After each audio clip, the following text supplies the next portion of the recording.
It's been quite an amazing week this week. It's quite exciting, some away friendlies and also the big opening of the stand last night, or the soft opening of the stand. A marvellous week for Ayr United. This one, it has been. It's been a big week in the history of Ayr United. The stand's the biggest investment we've ever had at the football club. So, yeah, exciting, but there's a huge relief as well getting it finished and handed over in time. So now just put the pressure on this man next to us to do well on the park. I know, Scott, that we've been talking about the two friendlies this week.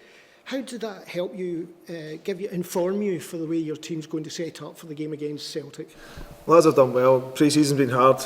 We've worked on really well. They've had 45 minutes and then some of them have had 60 minutes there. So we're going to try and push them as much as we possibly can against Celtic. And it's going to be a good test because I'm sure they'll bring a half-decent team along, and we all know how good they are, so we know what to expect. They're going to have a high press, they're going to get after us, so it's good for our lads to see what a top level team is like, and they won the league yet again last season, so for us to play against the best team in Scotland is a great start, and it's brilliant for the stand as well, and it's the champions coming down to open up the stadium, and it'll be a great day, and hopefully it takes a lot of pressure off Davey here and puts a lot of pressure on myself.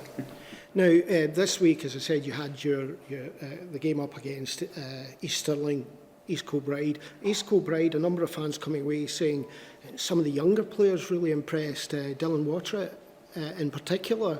Is this the kind of development you're looking forward to?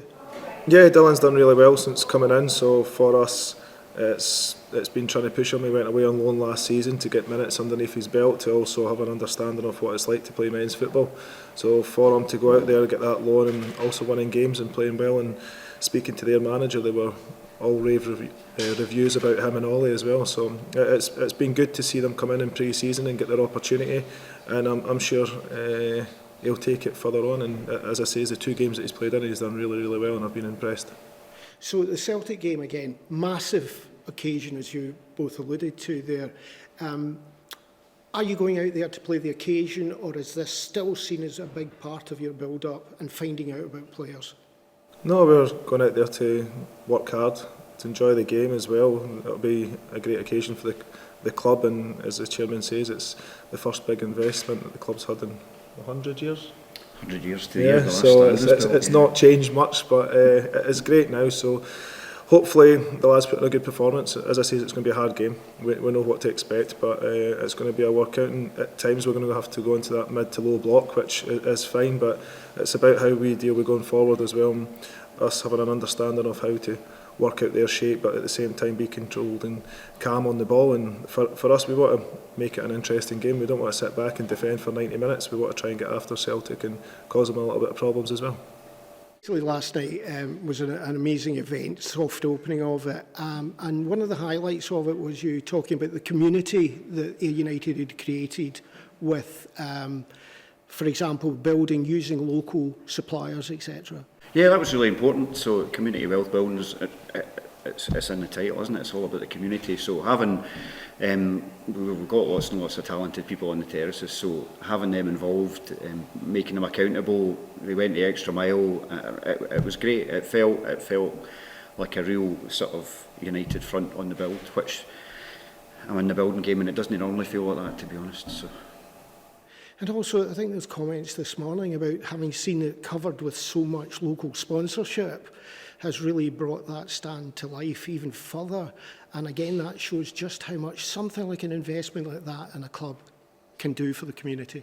Yeah, absolutely. The signage is pretty much all new advertising boards, which is great because all that money goes back to Scott's playing budget. So we run the club as sustainable as we can. The building, the business community have been great for the football club. So to get all that extra income in is fantastic, and will pay off some of the wage bills that we've got coming in at the moment. I notice you say that, but there's always been the comments that after the last few games, another couple of players coming in. Is that correct? Yeah, we're still looking. I like that. yeah. We're still looking for 4 or 5, the chairman says.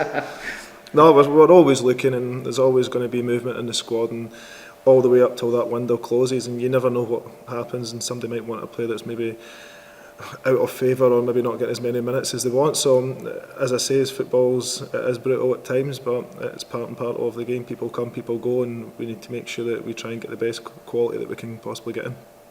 So what's your target for tomorrow night? No, just enjoy the occasion to start with, and then panic starts. No, it'll be good, and as I say, Brendan's got a great team in the way they work, and they're very fluent in their movement and their pressing as well, so it's going to be great for our lads, as I say, to see what it's like, but at the same time we've got to make sure we enjoy having the ball and have long periods with the ball and try and cause Celtic problems, and we're not here just to make up the numbers and to watch them play around us. We want to make sure it's a good competitive game.